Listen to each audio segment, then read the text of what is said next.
The envelope was thick, cream-colored, and embossed with gold foil. It looked expensive. I held it in my hand for a long second before sliding a finger under the flap. Inside was the invitation.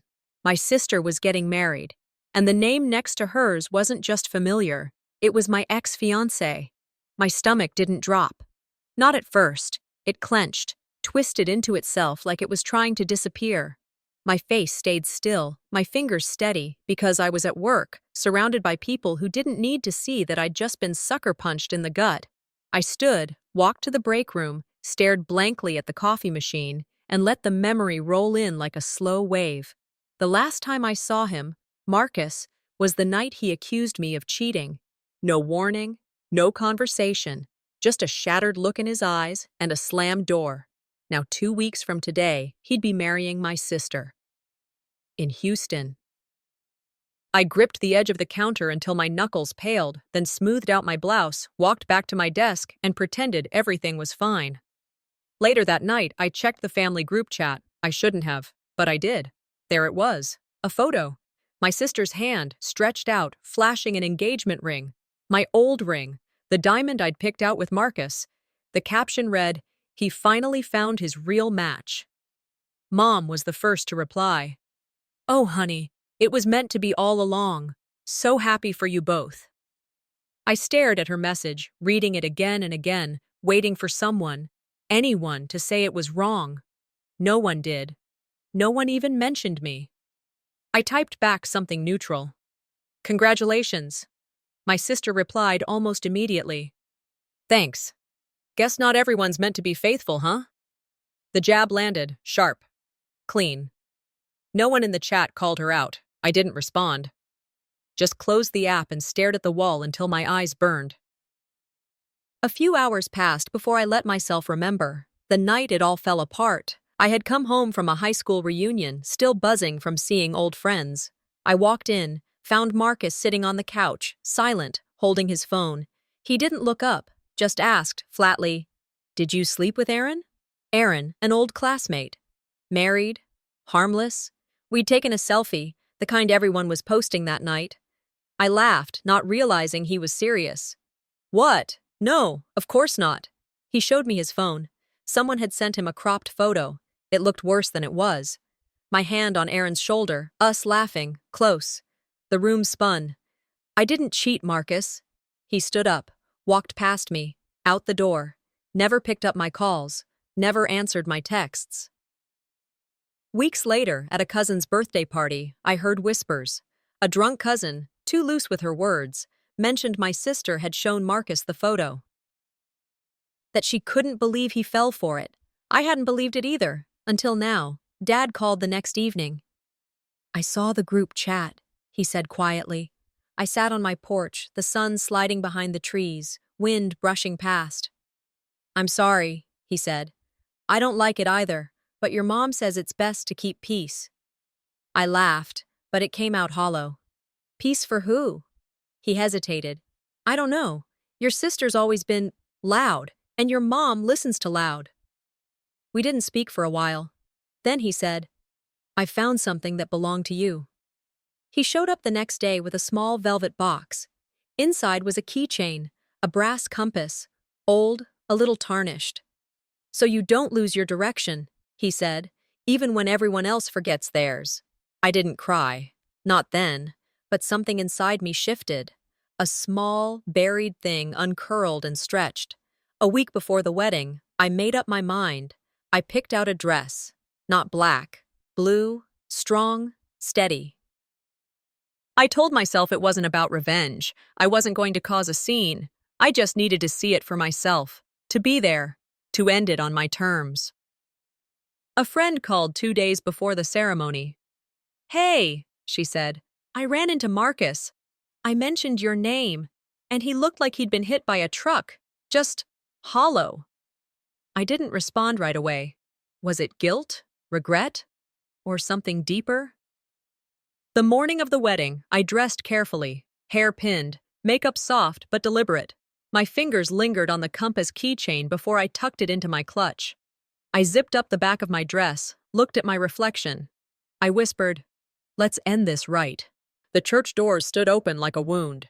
I stepped inside, heels clicking against the marble floor, the same floor we once stood on during a venue tour, back when I still believed the future had a shape, and it looked like us. The air was thick with perfume and pretense. Heads turned, eyes flicked toward me, then quickly away. The fake smiles were harder to stomach than the silence. I felt every glance like a mosquito bite, tiny, itchy stings I couldn't swat without causing a scene. My mother spotted me and crossed the aisle with a smile that didn't quite reach her eyes. "You made it," she said, as if I'd RSVP'd to a potluck. "Wouldn't miss it," I replied, even though everything in me screamed to run. She tucked a stray hair behind my ear like it was still her right. "Try not to cause any trouble today, sweetheart." My gaze fell on the altar. White lilies, my favorite, arranged exactly the way I had designed them months ago. A mirror image of what this day was supposed to be, until it wasn't. I reminded myself again why I came. Not for closure, not for spectacle, just to see it, to name it for what it really was, a lie wearing borrowed lace. I took a seat near the back. The pew felt cold beneath me. The organ began its slow, swelling notes, the same ones I had once cried to during a rehearsal. The music moved, but I felt nailed to the spot. Then she appeared. Darla floated down the aisle in a dress that felt like déjà vu. Ivory satin, low back, illusion neckline, just like the one I had dreamed about, saved screenshots of, tried on in secret, alone. Wade stood at the altar, his jaw clenched, eyes unfocused. He didn't look at her. He didn't look at me. He just stood there, like a man waiting for impact. From behind me, a soft voice whispered, "He looks like he's about to throw up." I turned slightly. My old college roommate, Erin, half smirking. Her eyes were kind. "He's not over you," she murmured. "No one told you?" Flashbacks slammed into me. Our engagement party, him lifting me into a spin, whispering, "You're my always." Now he stood frozen in front of my sister, while the room clapped politely. The ceremony blurred, voices melting into background noise. When the priest declared them husband and wife, I didn't clap. I didn't move. I just breathed. Slowly, deliberately, like someone trying not to break. The reception hall buzzed with noise. Clinking glasses, laughter, the scrape of forks against china. I found my name on a place card and sat at the table with people who used to call me family. No one met my eyes. Darla raised her champagne flute. "To second chances," she said.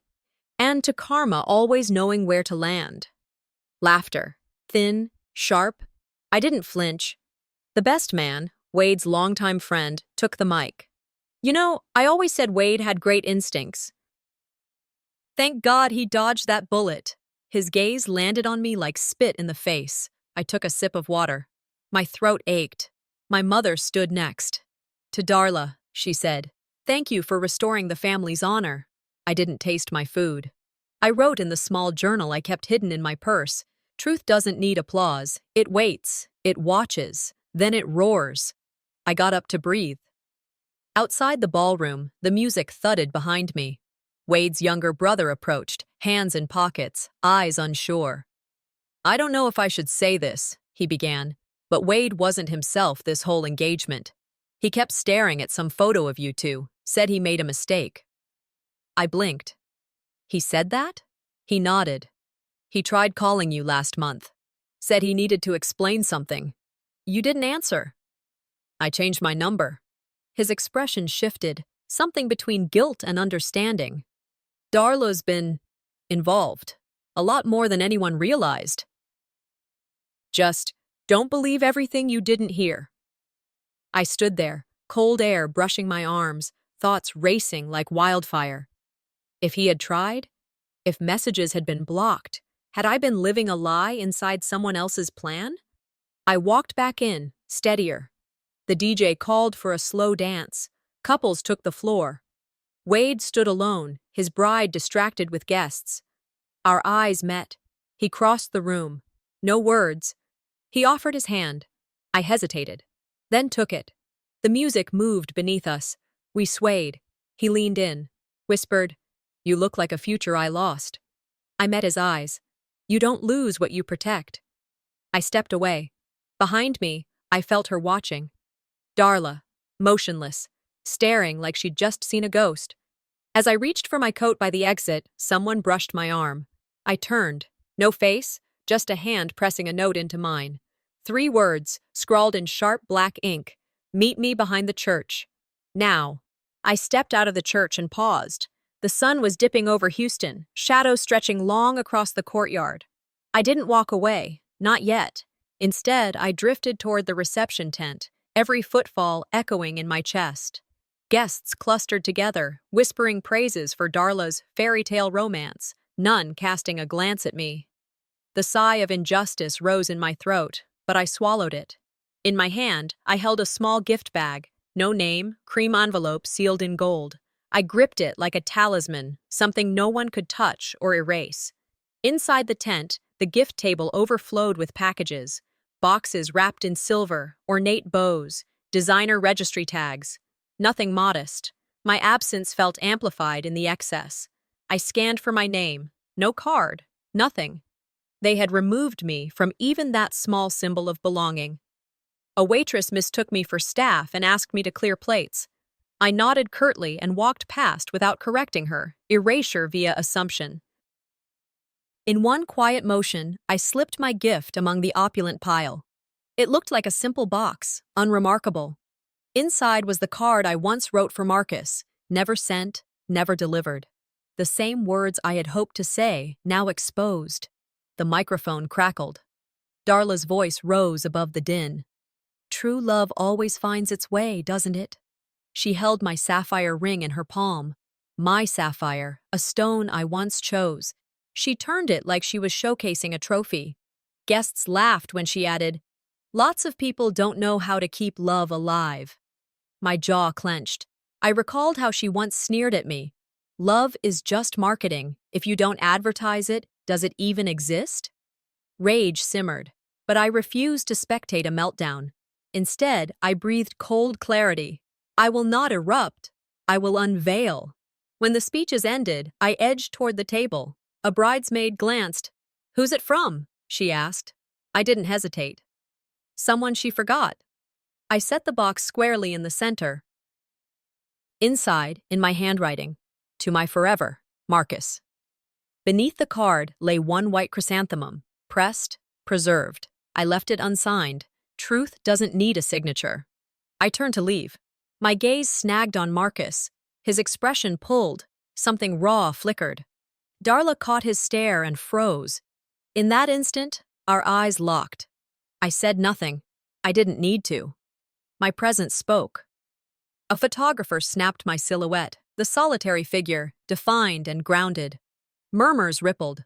Some guests looked away, some lingered in disbelief. Outside, heels clicked on stone.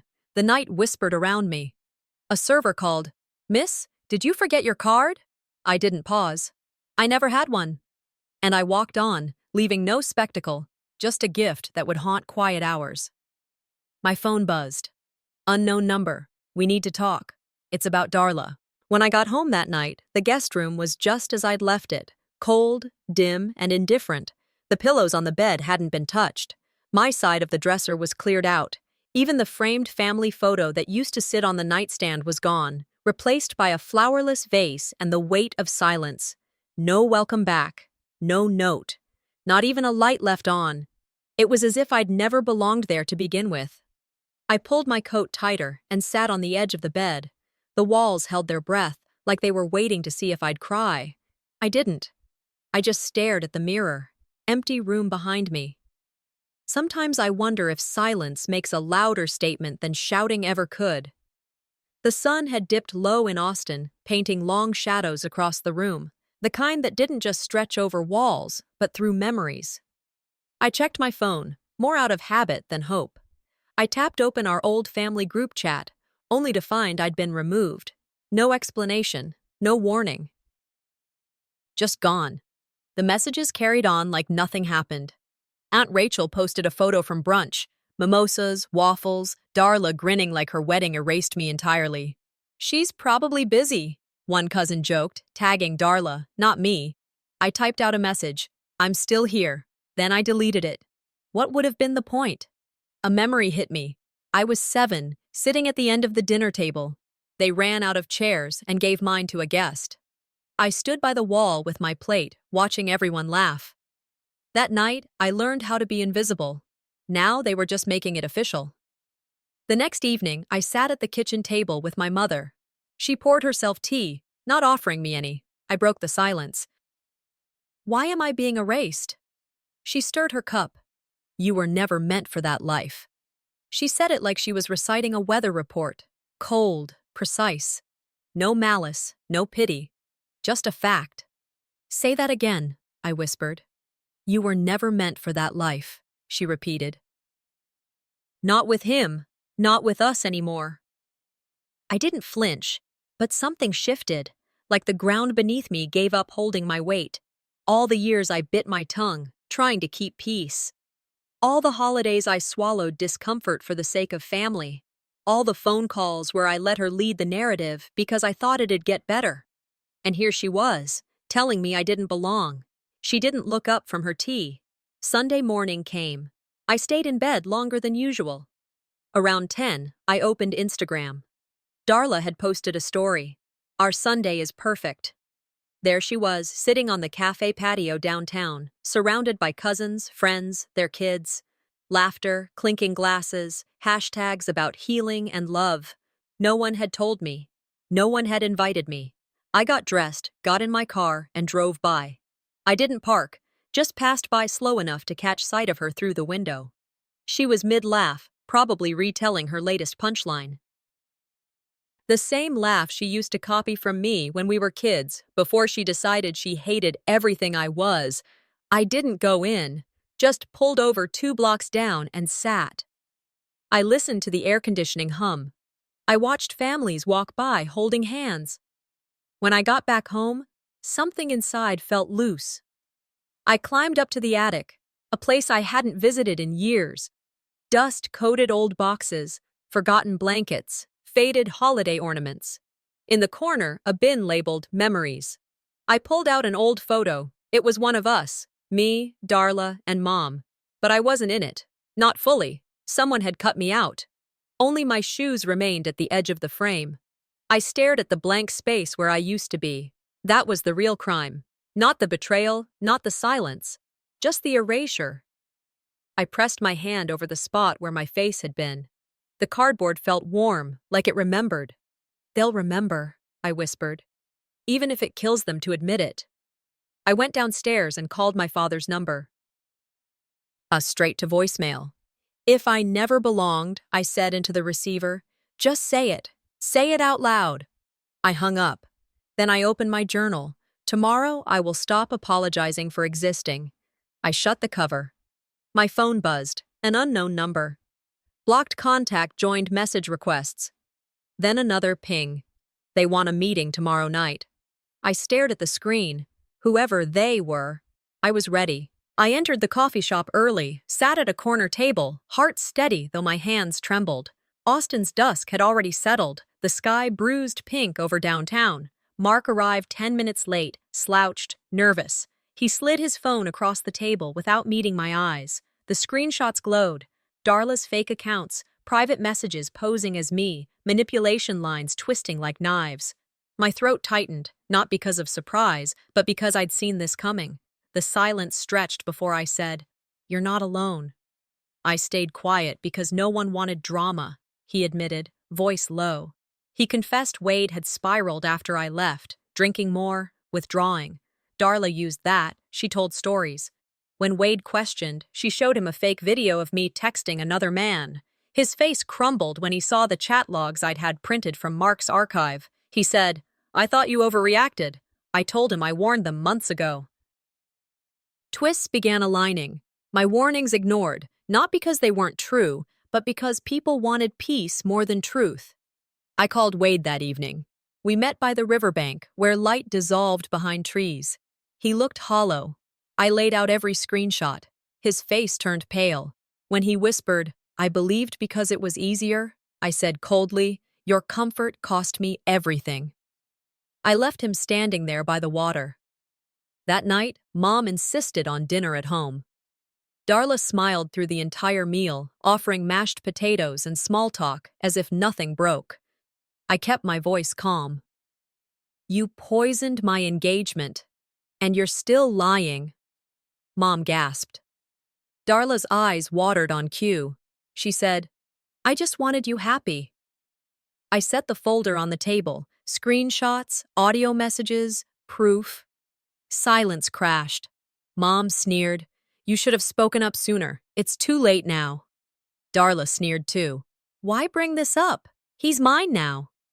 I stood. "No, what's yours is rot." The room froze. My voice echoed of truth. My warning, once laughed at, now undeniable. Back in my room, I penned a letter to myself. Next time, don't whisper truth. Shout it. I lit the engagement dress in a fire-safe bin and watched it curl into ash. My phone rang. Wait again. I ignored him. Then an envelope slipped under my door. I slid the note out. "You were right. She's not done yet." I stared at the envelope in my hand again. "You were right. She's not done yet."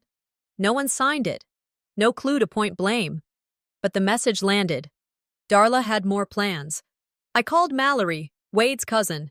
She answered on voicemail at first. When she picked up, she warned, "She's planning something for her engagement party. Be careful." That was confirmation. My instincts weren't crazy. Darla was still at work. I tucked the envelope into my clutch, the thin paper folded against my thigh. I scrolled through my closet and chose a black sheath dress, not mourning, but confrontation. My hair pulled back. My father caught me in the mirror. "They'll twist your words," he said, worry in his voice. I clasped the keychain compass in my hand. "Then I'll say it loud enough they can't ignore me." I walked out the door with steady steps, past their doubts, toward the night they invited me into for the last time. The engagement party was held in a country club with white pergolas, string lights, jazz in the background, guests dressed up, glasses clinking. I arrived just as Darla raised her glass. She smiled, radiant, her voice ringing. "Here's to new beginnings, healing wounds." I stepped forward through the crowd. The music dipped. Their eyes followed me. "Funny how healing starts with destroying others," I said, voice calm but loud. A hush fell. Darla's smile faltered. My mother shouted, "What are you doing here?" Cameras, whispers, a ripple through the air. I held up a flash drive. "You want truth? Watch." Then I pressed play. The screen behind them flickered. Screenshots, voice memos, fake accounts laid bare. Faces went pale. Wade's jaw dropped. He didn't deny what played, but he didn't step across to me. He muttered, "It's in the past." Darla held his arm, eyes wide, playing victim. Applause broke from some corners, whispers from others. Her face crumpled like she'd lost control. I faced them all. Mistakes don't come with passwords and coordination. The room shifted. Some shifted away. I exited before a fight could start. Home brought a storm of messages, friends, strangers, voices I'd forgotten, all sending support or criticism. Some said I was too harsh. Others called me courageous. The thought, healing never looked comfortable. My therapist once said, "You may be misunderstood, but misunderstood is not wrong." I replayed the speech in my mind. Did I say too much, or just enough to end the illusion? I fingered my phone and sent one text. "You stood next to her. That's all I needed to see." He read it. Hours later, I blocked his number. No more illusions. Then I opened my laptop and typed the first post, what it means to be lied about and still stand tall. I ended it with a line. "Let them call you what they want. You keep walking." Later, I found an email notification. Subject line, "Cease and desist, defamation claim." From Darla. I woke up with my phone buzzing louder than usual. Notifications, news links, and a few texts that simply read, "You need to see this." I tapped open the first headline, "Mysterious owner linked to Darla's property," and below it, a thread unraveling fast, neighbors gossiping online, speculating who really owned the house Darla flaunted as her own. I sat up, reached for the small compass keychain on my nightstand. The one my father gave me before everything shattered. I ran my thumb over the brass surface. Still intact. Still pointing north. That house. that lie. It wasn't hers. It never fully was. I slipped the keychain into my pocket. This day would change something. I felt it down to the bone.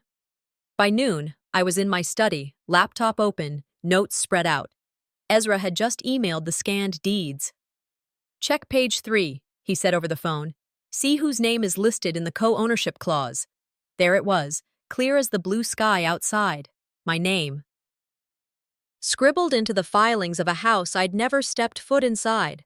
Purchased while I was supposedly away dealing with emotional issues. Paid for using an account only I had access to. Until Darla got her hands on it. I pulled up the transfer logs, bank drafts, transaction IDs, dated during the time I was out of state. Thousands of dollars rerouted from my savings, my signature copied, my money. My stomach knotted, not from surprise, but from recognition. The same cold burn I used to feel as a kid when I'd get blamed for what Darla did. That old ache had just grown claws.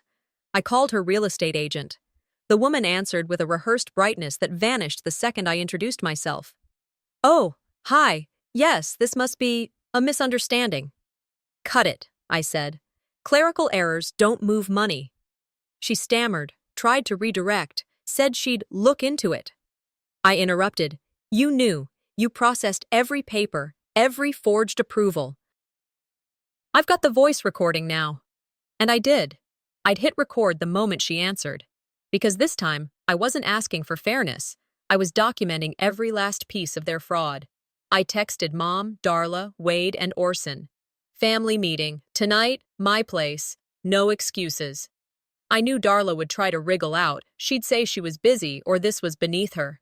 Instead, she showed up with sunglasses on and attitude loaded. Mom walked in behind her, iced tea in hand like it was just another Tuesday. Everyone sat in the living room. I stood. "These," I said, holding up the folder, "are copies of every document filed in that house deal. Every forged line. Every penny pulled from my accounts." I passed copies to each person. Wade didn't touch his. Orson flipped through quickly. Mom sipped her tea without reading.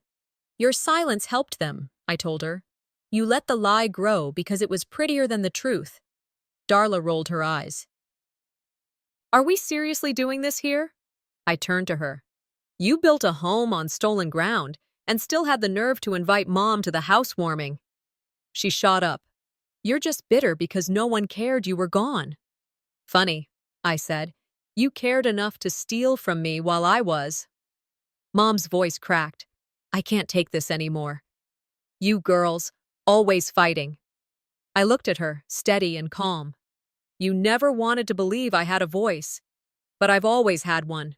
You just taught me to keep it quiet." Wade stood up, looking between us like a man being pulled underwater. "You knew," I told him.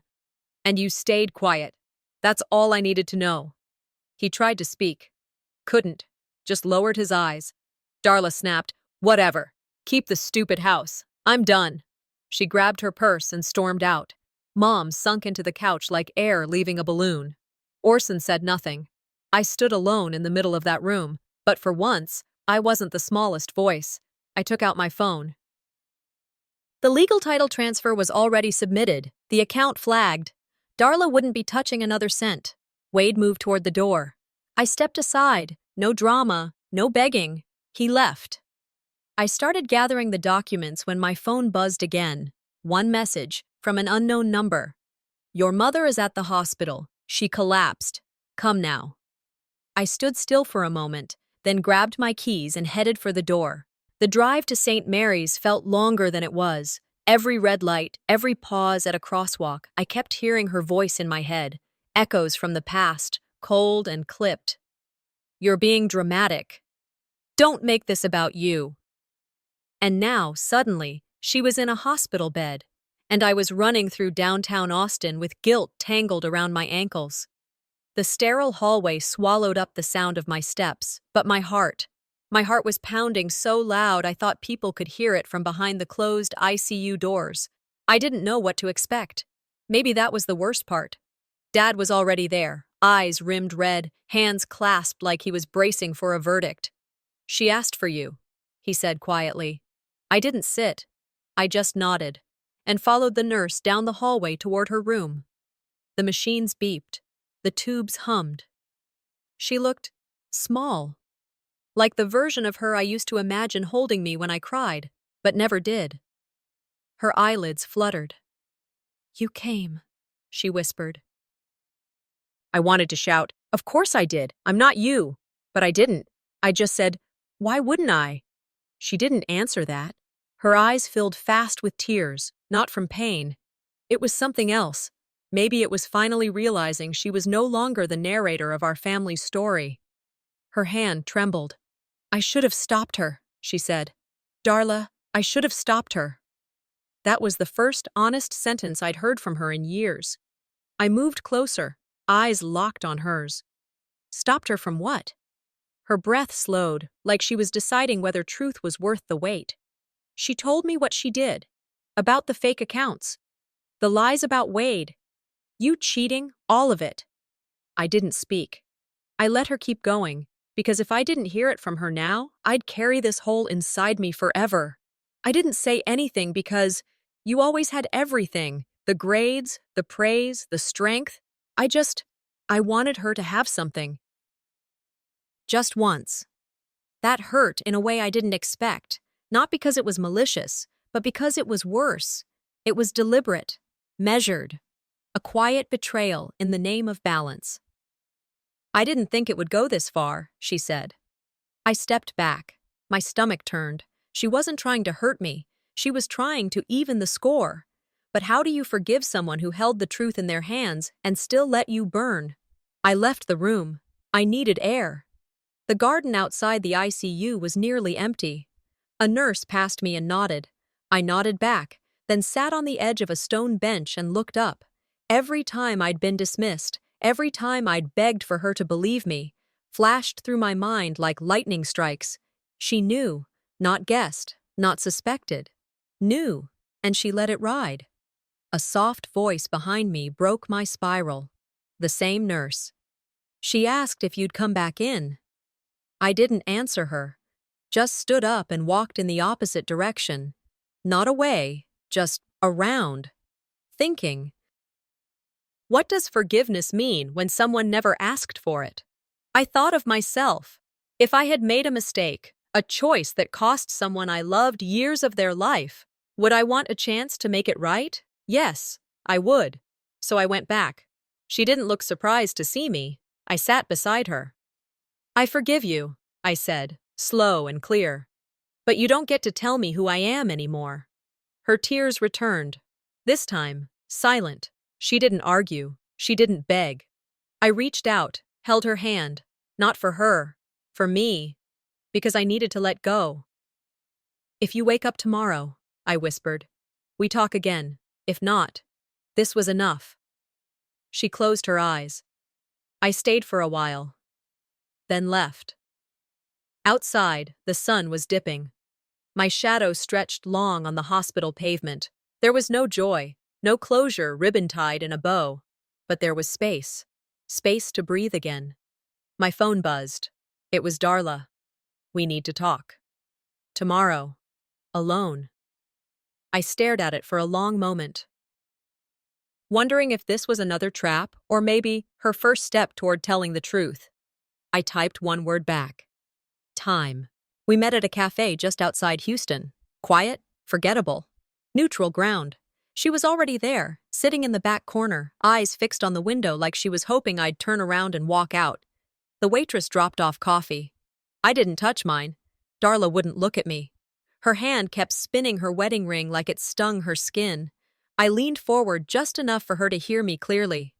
"Say what you came to say." Her jaw tightened. The silence broke. "It wasn't about love," she said, staring down at her cup. "It was about winning." She didn't wait for me to respond. "I married him to hurt you," she said. "Not because I loved him. I wanted to take something you thought was yours." I sat back. She laughed, dry, cracked. "You always got everything. I was always second, the background, the pretty enough one. I thought if I could take this, maybe I'd matter for once." There was no triumph in her voice. just tiredness. Like she'd been carrying that envy for so long, it had hollowed her out. I didn't say a word. She kept going, like she needed to empty the poison all at once. I made up the rumor, the messages, the fake accounts. I needed sympathy. I needed someone to finally say, "Poor Darla." Her eyes finally met mine. I made our wedding a public punishment. For you. A cold honesty sat between us. I could have thrown it back at her, could have screamed, could have made her feel the years I lost, but I didn't. Because just then, the door opened. And there he was. He looked just as surprised to see me as I was to see him. "You invited him," I said, flat. Darla didn't respond. She just stood and walked out, leaving the two of us at that tiny table with nothing but memories and a cheap coffee pot between us. He sat across from me, shoulders heavy. "I never believed it," he said. "Not really." I didn't answer. "She told me if I didn't go through with it, she'd tell people about my mom. About the breakdown, the rehab. I was scared." He rubbed his face with both hands. "I should have chosen truth, not comfort. I was weak." His voice cracked, like someone who finally realized how long silence can scream. "Forgive me," he said. I didn't say yes, I didn't say no, I just breathed in and out, and in that moment, silence felt like strength. I stood up, walked out without touching the coffee. Outside, the sun was climbing. Warm, sharp, real. I turned the corner and saw a small bookstore. I went in, aimless at first, just walking past spines and shelves, but then my hand stopped on a journal. I bought it, sat in my car with the windows cracked, and wrote my first words. "Dear me, I'm proud of you." And I meant it. Later that afternoon, I returned home, packed up every reminder, photos, gifts, letters, even the scarf he gave me on our first Christmas. I donated them all. I painted my bedroom wall a soft sage green. I changed the music. New playlists. And new sounds. I didn't do it for revenge, or for them. I did it so I wouldn't keep looking back. That night, I stood in the middle of my room and whispered to the silence, "They don't live here anymore. Not in this house. Not in me." 3 days later, I visited Mom in rehab. She looked lighter, still frail, but clearer. She smiled when she saw me, the kind of smile that wasn't about pretending. "You look different," she said. I nodded. "I am." She reached for my hand. "I was wrong," she whispered. I held her gaze, steady. "You were," I said, "but I'm not staying there." Her eyes brimmed, but she didn't cry. "Good," she whispered. "You were meant to fly." I walked out into the sunlight. It felt warmer than it had in years. Not because the past disappeared, but because I was done carrying it. The wind moved around me. Free. The past was a place I lived, not where I belong.